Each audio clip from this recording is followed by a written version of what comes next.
The silent invasion.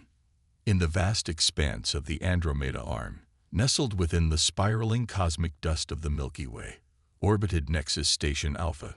This marvel of engineering, fashioned from an ancient hollowed asteroid, housed the most powerful political entity in the known galaxy, the Galactic Council. The council chamber buzzed with activity as representatives from 23 spacefaring civilizations debated matters of interstellar trade and border disputes. The chamber itself was a testament to the cooperative achievements of these advanced species, its walls embedded with bioluminescent organisms that shifted colors to indicate speaking turns, while gravity modulators allowed delegates from high and low gravity worlds to move comfortably throughout.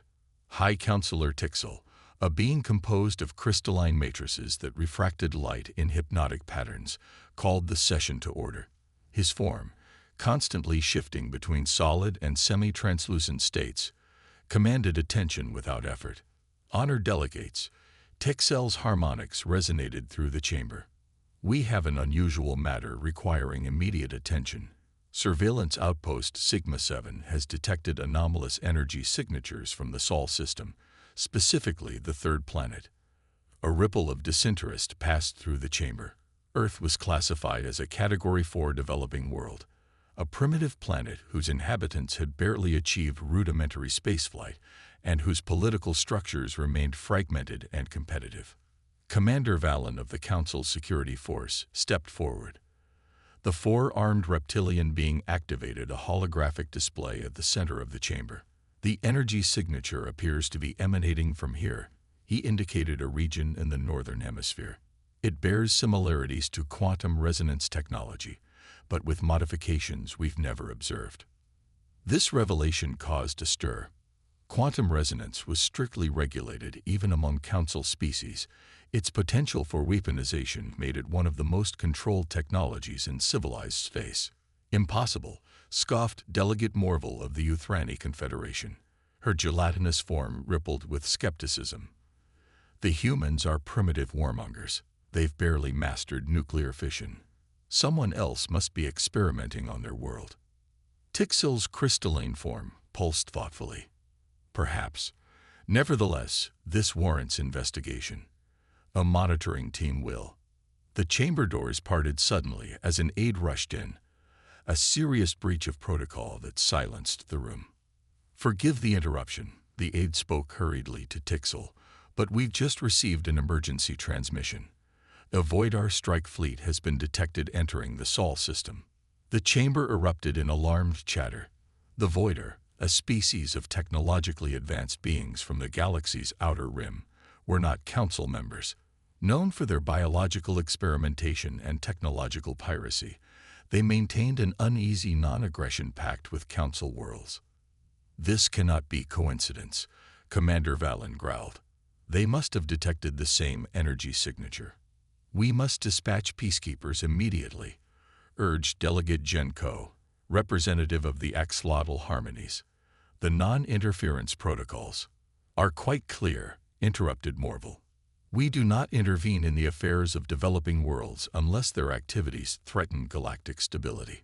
Tixel's form crystallized completely, a sign of grave concern. And does quantum resonance technology in the hands of either humans or Voidar not constitute such a threat? The debate raged for hours, following the measured diplomatic procedures that had governed the Council for millennia. Meanwhile, on Earth, the invasion had already begun. Dr. Eliza Chen stared at her computer screen in the basement laboratory of Quantum Dynamics Research Center. For the third consecutive night, she'd observed the same unexplainable fluctuations in her experimental quantum entanglement array. It doesn't make sense, she muttered to her research partner, Dr. James Okafor. These particles are responding to an external influence that shouldn't exist. James leaned over her shoulder, his brow furrowed. Could it be interference from the new satellite array? It doesn't make sense, she muttered to her research partner, Dr. James Okafor. These particles are responding to an external influence that shouldn't exist. James leaned over her shoulder, his brow furrowed. Could it be interference from the new satellite array? No. Eliza shook her head. This is too precise, too Intentional. Before James could respond, the building trembled. Ceiling tiles cracked, and dust rained down on delicate equipment. Earthquake. James steadied himself against the lab bench. Eliza's eyes darted to her instruments. No seismic activity registered. She reached for her phone. And no signal. The emergency lights flickered on as the main power failed. From somewhere above came the sound of breaking glass and distant screams. "We need to get upstairs," Eliza said, already moving toward the stairwell. "Grab the portable drive with our research data." The scene that greeted them on the Institute's ground floor was chaos. Staff members rushed toward exits while security personnel attempted to maintain order.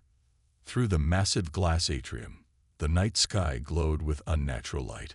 Eliza pushed her way to the entrance, ignoring James's calls to stay inside. What she saw froze her in place. Massive ships, geometric structures of impossible scale, hung silently over the city skyline. Smaller craft descended in formation, emitting pulses of energy that disabled electronics in their path. There were no explosions, no destruction, just systematic neutralization of technology. "It's an invasion," someone whispered beside her. "No," Eliza realized with sudden clarity. "It's a retrieval operation." Within 24 hours, similar scenes played out across the globe. Major research centers and military installations went dark as electromagnetic pulses rendered communications networks useless. The invaders, soon identified as the Voider by those few who recognized their ships from fringe scientific literature, established perimeters around key technological facilities. Unlike invasions portrayed in popular fiction, there was no immediate mass destruction. The Voider strategy appeared surgical: disable, infiltrate, and extract. Their targets seemed specific: quantum research facilities, advanced particle accelerators, and certain military installations housing experimental technologies. Global military responses proved largely ineffective. Conventional weapons barely penetrated the Voider shields, while more advanced systems failed as the aliens deployed targeted electromagnetic countermeasures. In Washington, D.C., what remained of the U.S. government's leadership gathered in a hardened bunker beneath the Blue Ridge Mountains. Similar emergency sessions took place in Moscow, Beijing, and other capitals, where leadership had survived the initial precision strikes. Major General Diana Rodriguez, head of the newly formed Global Defense Initiative, addressed the assembled leaders. "The Voider have established control over 17 critical research facilities worldwide. Their technology neutralizes our conventional responses, but they appear to be avoiding mass casualties. So they're not here to exterminate us," noted the British Prime Minister grimly. "They want something." "Dr. Chen." Rodriguez gestured to Eliza, who had been flown to the facility hours earlier. Eliza stepped forward, exhaustion evident on her face. "They're after our quantum resonance research. 3 months ago, my team achieved a breakthrough in quantum entanglement, specifically manipulating entangled particles across vast distances without degradation." "And why would aliens cross the galaxy for this?" demanded the Chinese representative. "Because," Eliza explained, "our approach is fundamentally different from conventional quantum theory. We discovered that consciousness itself can influence quantum states in predictable, replicable ways. The implications are..." "Weapons," suggested the Russian defense minister. "Communication," countered Eliza. "Instant, untraceable, and unjammable across any distance. But yes, theoretically, the same principles could transfer energy or destructive force instantaneously anywhere." General Rodriguez studied the tactical displays. "They're being methodical, neutralizing our capabilities while searching for your research. But they haven't found everything yet." "What do you mean?" asked Eliza. Rodriguez led her to a secure terminal. "We've been developing our own applications of quantum theory, Project Prometheus, a distributed quantum network linking critical defense systems. It's designed to be invisible to conventional detection." "That's impossible," Eliza said. "Quantum entanglement requires precise." "We used your published theories as a starting point," Rodriguez explained. "Then we went further. The system isn't fully operational, but it's our best shot at coordinating a global response. Over the next 3 days, as the Voider methodically expanded their control, humanity demonstrated why they should never be underestimated.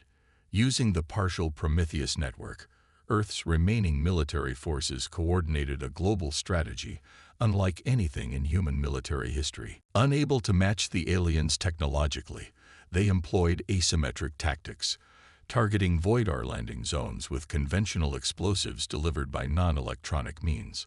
Local resistance used pre-digital communication methods, motorcycle couriers, signal mirrors, and even carrier pigeons, to coordinate attacks that the Voidars' advanced electronic warfare couldn't detect.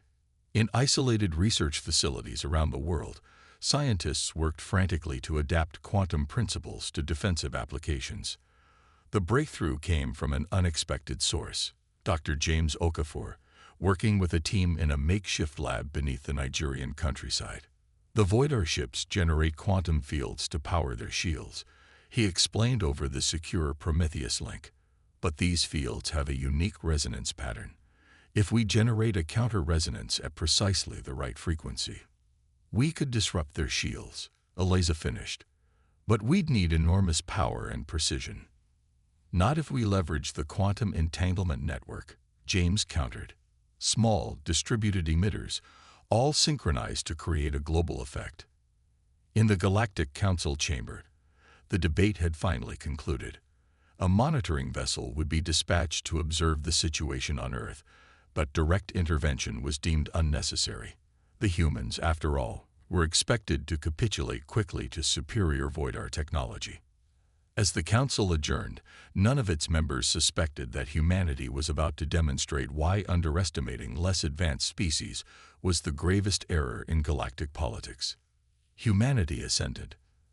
The Galactic Council's observation vessel entered Earth's solar system with caution, its advanced stealth systems rendering it invisible to both human and Voidar detection technologies.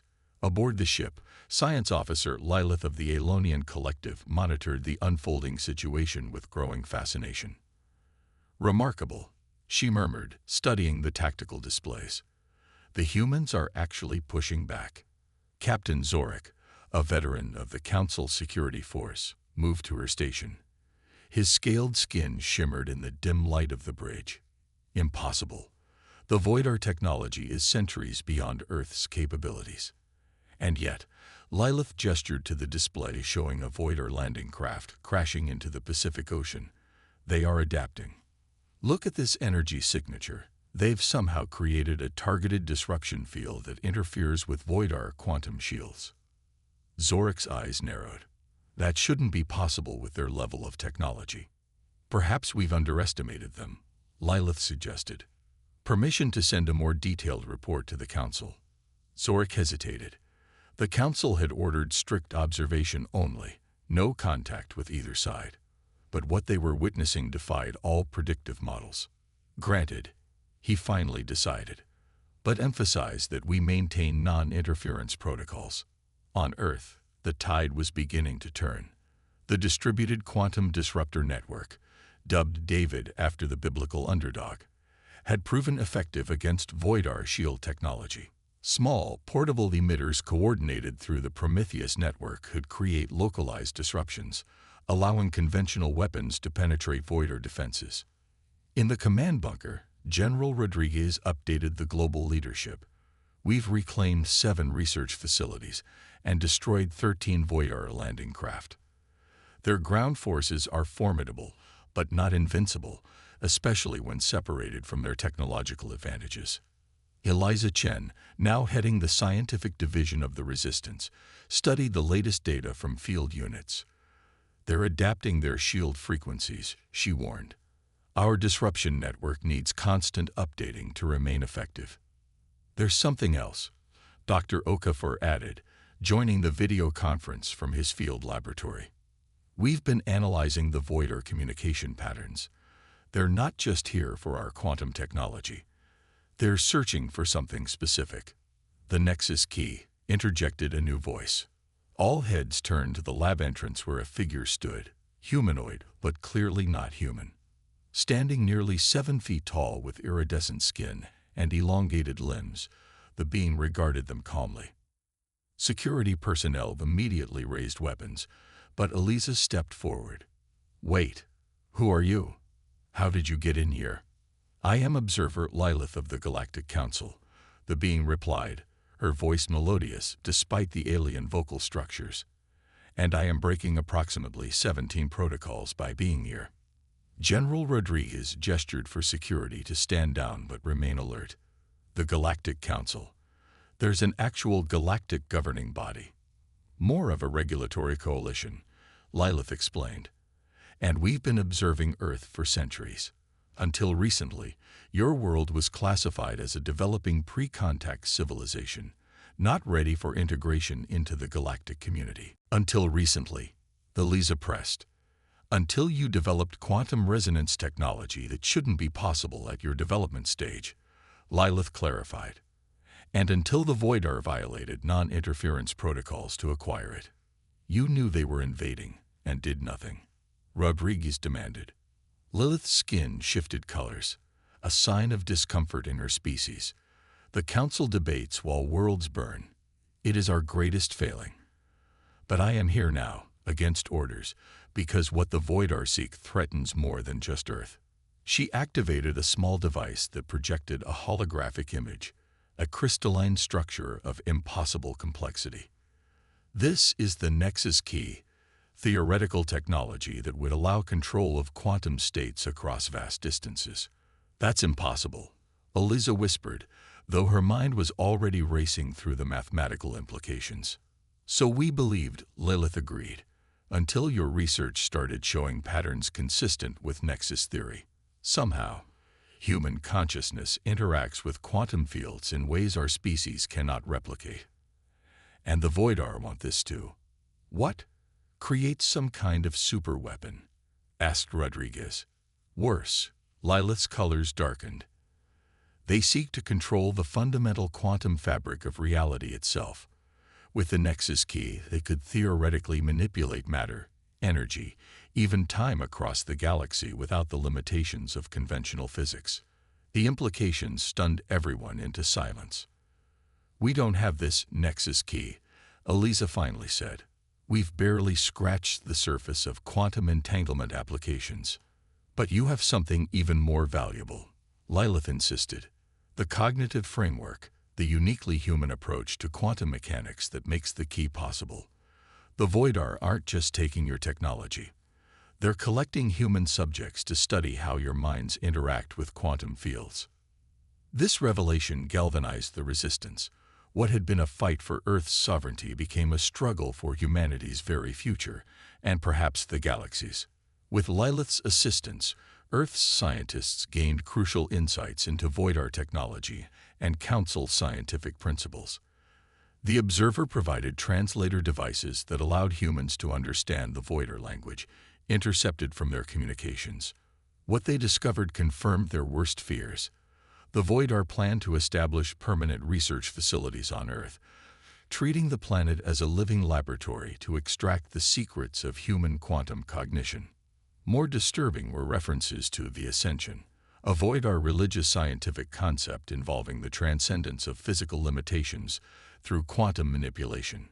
Earth was to be their proving ground before challenging the Galactic Council itself. "We need to take the fight to them," General Rodriguez argued during a strategy session. "Strike their command ships before they consolidate their position."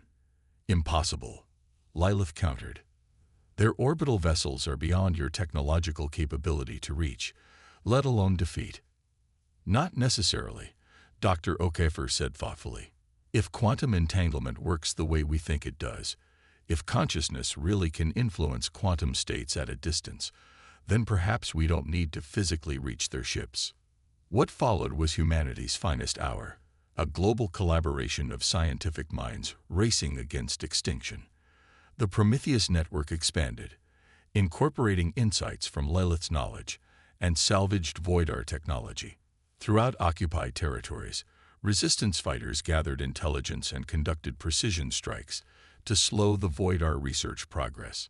Meanwhile, in the Galactic Council chamber, Lilith's report caused unprecedented turmoil.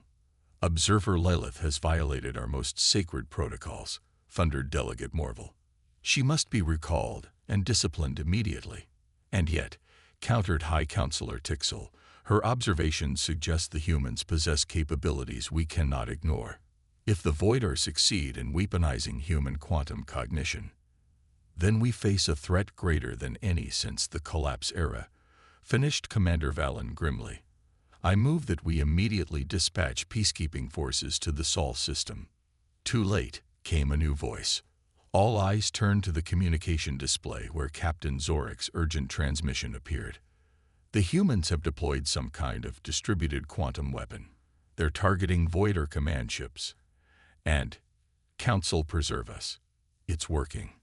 The chamber watched in stunned silence as the tactical display showed Voidar vessels experiencing cascading systems failures. No explosions, no conventional weapons, just synchronized quantum disruption that rendered their technology useless. On Earth, in a makeshift laboratory beneath the ruins of Geneva, Eliza Chen monitored the largest coordinated mental effort in human history. 10,000 volunteers, scientists, meditation practitioners, and ordinary citizens with tested quantum sensitivity focused their consciousness through the Prometheus network, creating a directed quantum field that targeted the specific frequency patterns of Voidar technology. It's working, James confirmed, watching the monitors. Their ships are dropping from orbit, controlled descent patterns. They're abandoning Earth. Lilith watched with astonishment. You've created a primitive nexus key, she realized. Not with technology, but with collective consciousness. The victory was not without cost. The quantum network overloaded after the massive expenditure of energy, and many of the volunteer quantum projectors suffered neurological effects ranging from migraines to more severe conditions. But Earth had repelled an invasion by a technologically superior force, a feat unprecedented in Council records. 3 weeks later, a full Council delegation arrived at Earth. For the first time in its history, the Galactic Council convened an emergency session on a pre-contact world. In a repurposed United Nations Assembly Hall, representatives of Earth's governments faced the assembled delegates of 23 spacefaring civilizations. Eliza Chen and James Okafor, as the scientific architects of Earth's defense, stood alongside General Rodriguez and other military leaders who had coordinated the global resistance. High Counselor Tixel addressed the assembly, his crystalline form shifting between colors as he spoke. The protocols that have governed interstellar relations for millennia were designed to protect developing worlds from exploitation and to preserve the natural evolution of sentient species, he began. Today, we acknowledge that these protocols failed to protect Earth from aggression and failed to recognize humanity's unique potential. The Voidar have been censured and will face consequences for their actions, added Commander Valen. But more importantly, the Council has voted unanimously to reclassify Earth as a protected world with special developmental status. Meaning what, exactly? Asked General Rodriguez bluntly. Meaning, Lilith explained, having been pardoned and appointed as Earth's interim council liaison, that Earth will receive limited technological and scientific exchange opportunities while maintaining its sovereignty and natural development path. No interference, but partnership where mutually beneficial. And the Nexus Key research? Eliza asked cautiously. Tixel's form pulsed with what might have been the equivalent of a sigh. The Council recognizes that humanity possesses a unique relationship with quantum mechanics, one that could lead to the theoretical Nexus Key. We do not seek to prevent this research, but to ensure it develops with appropriate safeguards. In other words, James translated wryly, you're afraid of what we might become, but you realize you can't stop us. Fear and respect are not mutually exclusive, Dr. Okafor, Tixel responded.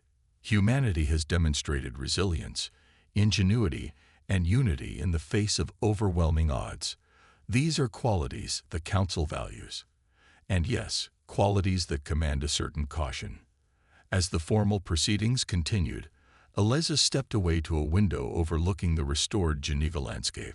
Lilith joined her, the alien's iridescent skin reflecting the afternoon sunlight. "What happens now?" Eliza asked quietly. "Now," Lilith replied, "humanity takes its place among the stars, not as conquerors or subjects, but as innovators. The quantum principles you've discovered will revolutionize interstellar travel, communication, perhaps reality itself. And the Council is comfortable with that." Lilith's skin rippled with what Eliza had come to recognize as amusement. Comfortable? No. Necessary? Yes. The galaxy is larger and more dangerous than you yet realize. The Voidar are merely one of many threats to cosmic stability. So we're being fast-tracked because we're useful. You're being recognized because you've earned it, Lilith corrected. Few species in galactic history have faced what Earth faced and emerged, not just surviving, but victorious. Fewer still would immediately turn their attention to how their discoveries might benefit others rather than dominate them. Eliza considered this. And if we eventually develop the actual Nexus key? Lilith's colors shifted to a deep, thoughtful blue. Then the galaxy will change forever, hopefully for the better. The Council believes that if any species can be trusted with such power, it may be humanity.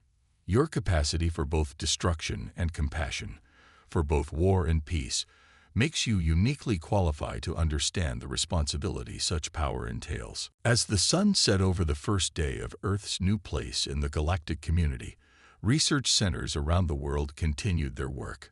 The quantum principles that had saved humanity would soon revolutionize everything from medicine to space travel. The stars, once distant dreams, were now attainable destinations.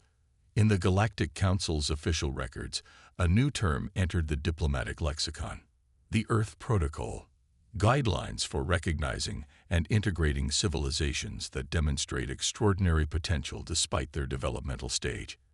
And in distant corners of the galaxy, species that had long chafed under Council restrictions watched Earth's ascension with great interest, and the cosmic balance of power began its subtle but inevitable shift.